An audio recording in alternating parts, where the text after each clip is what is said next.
I'm Austin Petersen. Welcome to the second episode of the Freedom Report.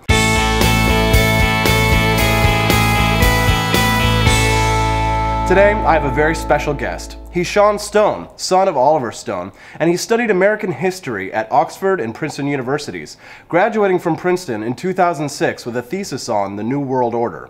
He generated a lot of controversy recently for his trip to Iran, where he met with President Mahmoud Ahmadinejad and openly embraced the teachings of Islam. Stone joined talk show host Bill O'Reilly last week for a discussion on foreign policy. Take a listen. Got 30 seconds left. You okay with Iran having a nuclear weapon? You yourself? I am, because it's a republic and there are factions, and it's very much like this country. There's a lot of unrest inside that country from the economic point of view. I think there could be an occupied Tehran coming in the next months or years, because it's a dynamic place, and it is. But if they have a nuke. If they have a nuke, then you're putting a nuclear weapon into the hands of very, very unstable, fanatical people, in my opinion, and it can't be allowed to happen. Mr. Stone? So, Sean, welcome to the show. Thank you very much for coming on. Thank you, Austin. Now, I watched your recent interview with Bill O'Reilly, and he was sort of chastising you for saying that you thought it was okay for Iran to have a nuclear weapon.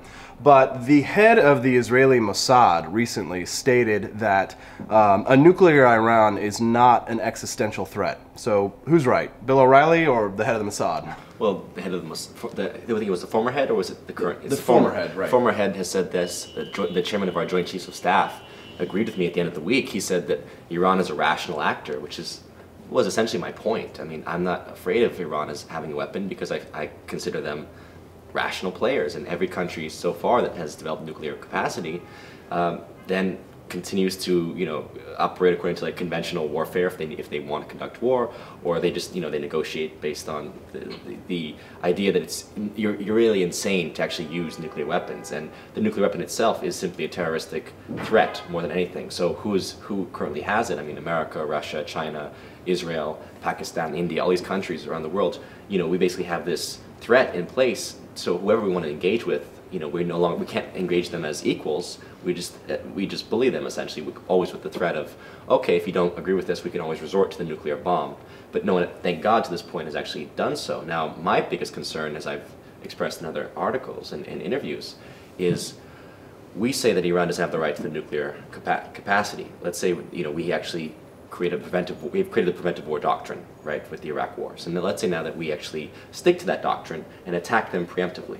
Well, what is the consequence going to be to that attack? I mean, Iraq has never had this much Sunni Shiite sectarian violence as it's been created by the overthrow of Saddam. That same violence is now spilling over into Syria, which again, we're overthrowing a sovereign regime there. Iran, if you're going to attack that country, I mean, if that country destabilizes, it destabilizes the whole region. Hezbollah and Hamas are going to unleash on Israel, and Israel can't retaliate with nuclear weapons in that case if they actually invade the country, with rockets and ground forces. So I mean, Israel also, basically the whole region blows up, and also Russia, who's the one factor that no one seems to be considering except for the military. Our military understands this. Russia said we don't want to see the Iranian government or the Iranian country attacked. The same as Syria, they're saying they don't want to see that regime overthrown. Now the question is Russia willing to actually go to nuclear war or to troops on the ground to prevent an Israeli or American attack on these countries? That's the question that no one is asking in the media. And so I just wanted to provoke people to actually think this through. It's not as simple as simply launching bombs at a country and saying, okay, we'll bunker bust your nuclear facilities. You don't know how the Russians and the Iranians and Hezbollah and all these other players are going to respond. So tell me, when you were in that interview with O'Reilly, one of the things that you said was that you could see an occupied Tehran in the near future. What did you mean? Occupied by who? In Iran, when I was there, they're being strangled by the sanctions regime. And Ahmadinejad, the president, who's actually what you consider more of middle of the road, frankly. There's the reformers who are more liberal, let's say, and then the Ayatollahs, which are more conservative. Right. And then Ahmadinejad is not really following the Ayatollah's command dictates per se. I mean, that's a big part of the balance of power politics inside. That's what I meant by different factions. Right. So the president basically did this reform, which is like some people say shock therapy, actually Milton Friedman style, of cutting all the subsidies, because the Iranian people actually had, I think, about $40 a month of subsidies coming to them from the government each month. He rapidly cut the subsidies, And people had said he was building toward this anyway, but he did it so quickly that actually it created the economy right now is actually in really bad shape. It's almost hyperinflationary. I mean, the prices I was told doubled, but when I arrived on the ground, I was told the prices basically doubled in the course of like a week or less than a month, let's say. So the point is that people are feeling that existentially, and that's why, you know, I think you're either going to push it towards, you know, yes, ideally, let's say like people actually, you know, go back to the reformers camp and actually try to, like, you know, have more liberty in the country, but ultimately they'll choose what they want. And if we keep threatening them with war, what they're going to do is get more and more of the hardliners coming in. And I think that's what you saw in the last election, where actually Ahmadinejad's people were actually put out of parliament, and Ayatollah Khamenei's people actually got more support, so that now the Ayatollahs have even more power in the country, which, I mean, I'm not entirely sure how it's going to affect the economy, but the point is that people are going to, you know, on the ground, they're going to vote based on their existential problems, and if they feel threatened and strangled by the West, you know, that may create even more of a, you know, isolation can actually make them even more dangerous potentially to us, or, you know, more stubborn and recalcitrant, because just the Iranians are just like the American people. I mean, they may hate their government, we may, you know, the same way we may hate Bush or Obama, but if another country threatens us, you know, we're going to aim our guns at them. Some people have made the argument, they said, you know, one of the worst things that we could do is to keep provoking Iran or to put sanctions on Iran, because what it does is when you have like those prices doubling like what you're talking about, what happens is that it gives the Iranian government an excuse to say, well, it's because of the West.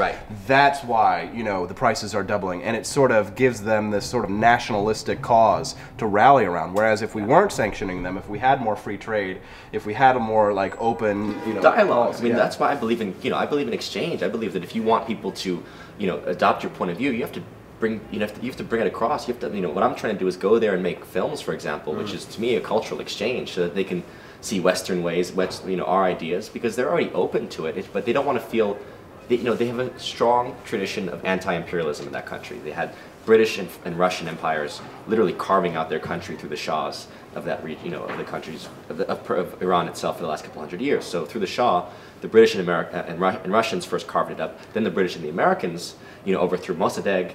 And so the point was that they felt, you know, the last 50 years that they want an end of American imperialism, or Israeli imperialism as they put it now, you know, because they consider Israel's occupation of the West Bank imperialistic. So they're opposed to imperialism, but they have the wrong way of expressing it. You know, their expression is down with America. So when I went there, I said, look, stop this down with America. Say down with the empire. We can all agree with that. You know, there's plenty of people in Occupy Wall Street and Western Europe and across the world who agree with down with the empire. So that was my argument, that by being there, I can actually help them, you know, see, you know, the American people, understand our culture, our ways, and recognize that we're not just hedonists like you would get from watching American TV and Paris Hilton, Kim Kardashian kind of culture, you know, that we're actually, you know, sensible people very much like them. Why do you think that we have this this change of heart now, where we think we need to bomb people before they bomb us? And is there some logic in that? I mean, like, is there ever a reason for a preemptive first strike if you feel like it's in your national defense? I mean, this is the really tricky question. St. Augustine, I mean, the just war goes back to St. Augustine, I believe, right? And the concept of, you know, you only attack you don't attack preemptively until you've been attacked. It's a country declares war on you, that gives you justification for declaring war. And some people even say that FDR, for example, prompted the Japanese to attack by embargoing them, sanctioning them, and, you know, but the point was that he waited for the Japanese attack. If the Chinese were to sail a fleet of destroyers in the Gulf of Mexico, it's probably a good idea to bomb them, right? Yeah, you know, something that's obvious. It's a very difficult question, because where does your national interest lie, you know, internationally, right?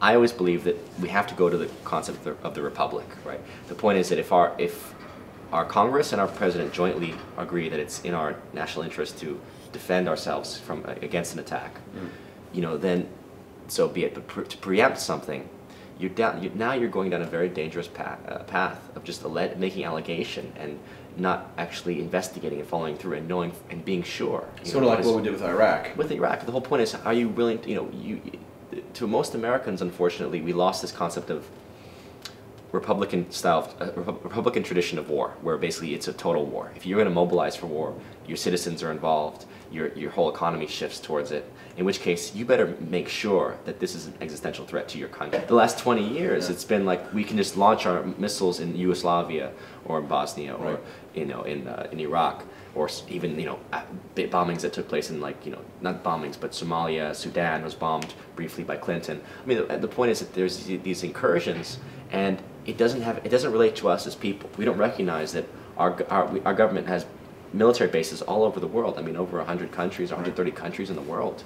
That does not necessarily look good for the American image abroad. I would say. I think that the much better image is through trade, through culture, dialogue, Peace Corps, diplomacy, things that actually reflect positively upon your republic. And if you say that you're defending those countries, well, why don't you help build their infrastructure? Why don't you actually do like a New Deal style of approach to politics? Like a Marshall Plan, you mean? Well, a Marshall Plan or a New Deal abroad, which is what FDR, I think, wanted to do with the former colonial states, which was to say, we're going to offer you science and technology. We're going to trade with you so that you can develop these things domestically. Because what keeps Africa, for example, from having the same kind of industries that America has? I mean, it's just technology. They can be developed anywhere in the world. Right, they have the natural resources. They have the resources for it. They have the arable land to grow their own crops. But it's really right now we're living in a neo-imperialist world, whether or not we like it, the so-called neoliberal model or whatnot. We think it's predicated upon free trade, but there is no such thing as free trade. It's more monopolies anyway, right? Corporate monopolies predicated on the U.S. military is backing it up. The U.S. military backing the U.S. dollar because it's export-based. The idea is that these countries want to get the dollars, so they're going to basically have export-based monoculture like crops or things like this that they can get. They can exchange for dollars. With even cocaine and other drugs are major crops for that reason because it gets you nets you dollars. So we're so focused on a monetary policy that we don't actually believe in the fiscal policy of industry, of building your working class, middle class, developing consumers. I always look at the world like a businessman. I want consumers to make money so they can, my workers to make money so they can become consumers. Right. First, I want to ask you. Now, you spoke to Mahmoud Ahmadinejad. Did you get to speak to him directly? Yeah. What's your opinion of his mental health, and what do you think about his viewpoint of the world? Even, if people allege, okay, well, he's a madman and we can't trust him with a nuclear bomb, he won't even be in power by the time this country has a nuke. Yeah, he's really just a puppet, right? I mean, the Ayatollahs are the ones that control power in Iran. I mean, Mahmoud Ahmadinejad is really serving at the behest of the Ayatollahs, right? Well, I mean, that's been the whole issue around the parliamentary election that took place, was the fact that his power was diminished by the parliamentary election because his support in parliament, his people were voted out and the Ayatollah supporters were voted in. So is he a puppet? I don't think it's a puppet, but it's just a different system than, he doesn't even have the executive authority that our executive branch does. Yeah. And, I always say, look, no person acts alone. Even Hitler himself was not acting alone. We know historically that a man in power only has support so long as the generals around him and the commanders around him support him.